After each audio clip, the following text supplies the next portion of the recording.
Al-Quran itu jangan dibaca doang atau itu doang, tapi dijadikan perilaku sehari-hari gitu. Tuhan itu tidak menginginkan hafal Al-Quran, tidak perlu untuk tafsir, hadis Oh dan segala salah, macam. salah. Begini, saya kasih tahu. Menurut orang Islam yang hidup di Indonesia, Al-Quran itu harus dihafalin. Makanya ada lomba hafal-hafalan Quran. Enggak juga sih. Menurut aku enggak. Maksud saya menurut orang Islam. Kalau begini Kak Ineke. Kalau saya setelah 13 tahun memperdalam Al-Quran, tidak ada ayat di dalam Al-Quran berbunyi, wahai orang-orang yang beriman, hafalkanlah Al-Quran itu. Tidak ada. Tapi memang karena orang Islam, memang mereka itu melakukan hal-hal yang tidak ada di dalam Al-Quran, akhirnya seperti itu. Tetapi statement Anda yang mengatakan Al-Quran itu harus dilaksanakan, itu akan berbahaya kalau Al-Quran dilaksanakan.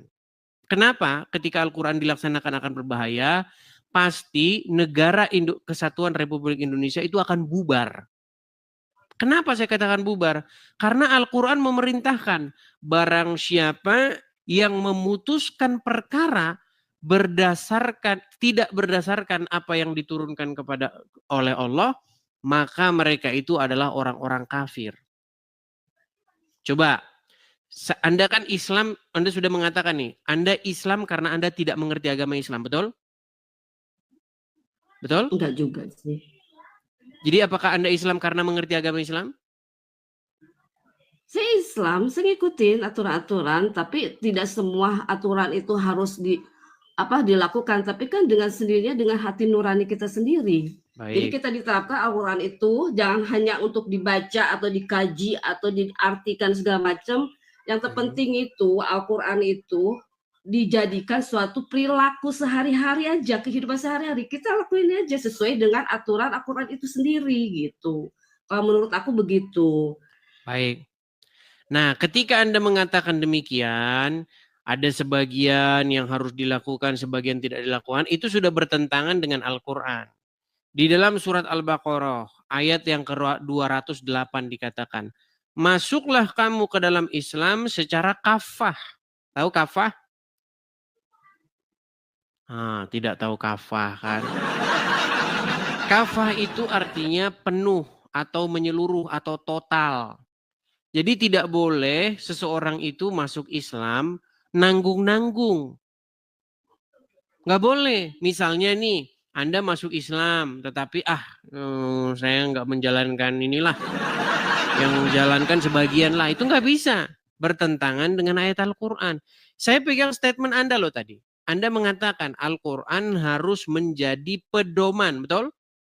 Betul. Oke, ketika Al-Quran mengatakan masuklah kamu secara Islam ke dalam Islam secara kafah, apakah itu harus dilaksanakan?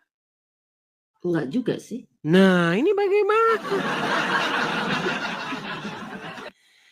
Artinya statement Anda sudah bertentangan dengan statement Anda itu sendiri sebelumnya. Statement Anda yang mengatakan Al-Quran harus dilaksanakan bertentangan dengan statement yang barusan Anda ucapkan tidak perlu menjalankan Al-Quran. Ini bagaimana? Enggak juga lah. Karena kalau saya pikir itu kalau Al-Quran secara ini kan bisa rusak, bisa kena apa segala macam. Tapi yang langgeng itu Al-Quran ada dalam diri kita. Jadi kita yang harus membongkar itu diri kita sendiri. Kalau kita udah mengenal diri kita sendiri, sama aja dengan mengenal Al-Quran itu sendiri. Gitu aja kalau menurut aku. Saya masih berusaha untuk mengerti nih, tapi sangat sulit saya mengerti kata-kata itu ya. Coba, ini saya tunjukkan dulu ya, apakah ini Al-Quran atau bukan ini? Ini saya kan sudah bilang tadi, alasan seseorang Islam itu karena dia tidak mengerti agama Islam. Nih, Al-Baqarah, nih. Ini surat Al-Baqarah ayat yang ke-208. Apa dikatakan? Hai orang-orang yang beriman, masuklah kamu ke dalam Islam keseluruhan. Janganlah kamu turut langkah-langkah setan. Sesungguhnya setan itu musuh yang nyata bagimu. Nih kita lihat tafsir-tafsirnya ya. Apa dikatakan di sini?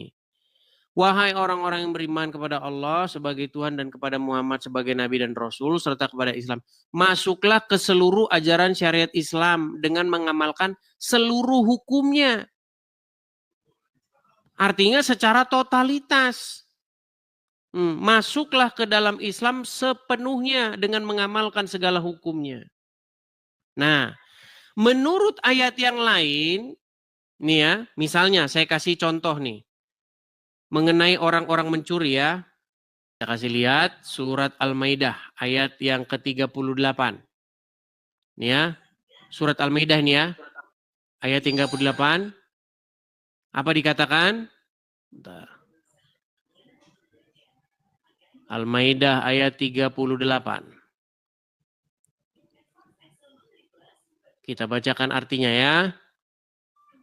Laki-laki yang mencuri dan perempuan yang mencuri, potonglah tangan keduanya. Aduh, ini apa sih, ganggu banget ini. Bentar ya.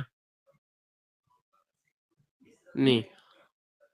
Potonglah tangan keduanya sebagai pembalasan bagi apa yang mereka kerjakan dan sebagai siksaan dari Allah, dan Allah Maha Perkasa lagi Maha Bijaksana. Saya balik dulu kamera saya lagi ya. Kak Ineke ya. Saya balik dulu kamera saya. Coba. Tadi Anda mengeluarkan statement, Al-Quran itu harus dijadikan pedoman dan perilaku, betul? Betul. Menurut Al-Quran kalau orang mencuri dipotong tangannya, setuju?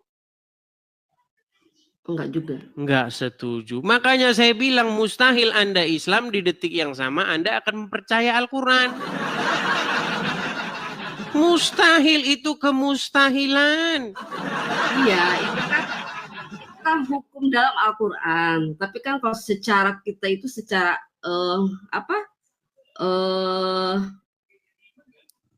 dohirnya gitu kan. Aturan itu kan manusia itu sendiri. Jadi kan kita ada aturan-aturan juga. Manusia itu sendiri. Sejak kapan Al-Quran itu manusia itu sendiri?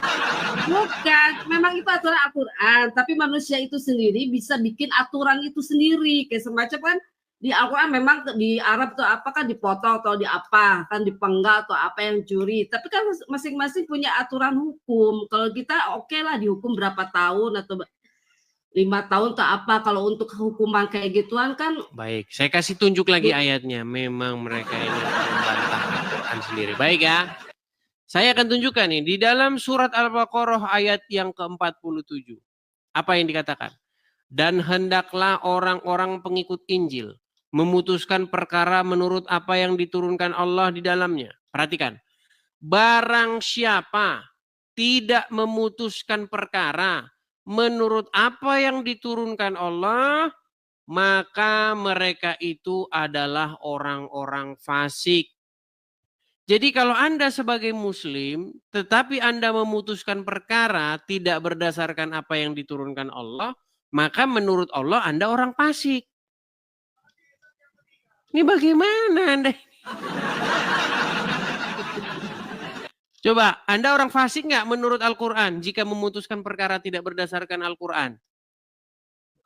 Iya juga sih. Iya. Makanya saya pernah bilang, saya tidak berlebihan. Saya tanya dulu, Anda sudah lama nonton channel saya, Kak Ineke? Enggak. Belum lama. Minggu. Baik, maklum lah karena belum lama. Gini, saya tuh sering bilang di channel saya begini. Kalau ada seorang Islam yang memperdalam Al-Quran, memperdalam hadis secara sungguh-sungguh, saya hampir-hampir akan memastikan orang tersebut akan meninggalkan agama Islam. Iya? Enggak juga sih. Saya dari TK sampai SMA saya Katolik sekolahnya. Buktinya Anda dari SMA, dari STK sampai SMA, sampai sekarang pun Anda tidak mengerti isi Al-Quran. Karena begini ya, oke lah, sebetulnya dalam hati nurani aku sebetulnya dari kecil memang kita mengagumi kayak semacam Isa Al-Masyir. Karena situasi keluarga dan segala macam semuanya haji, tapi ngikut. Tapi dalam arti sebetulnya aku tuh pengagum gitu, ngerti nggak? Pengagum Isa Al-Masih. Karena apa kan gitu? Saya meyakininya gini.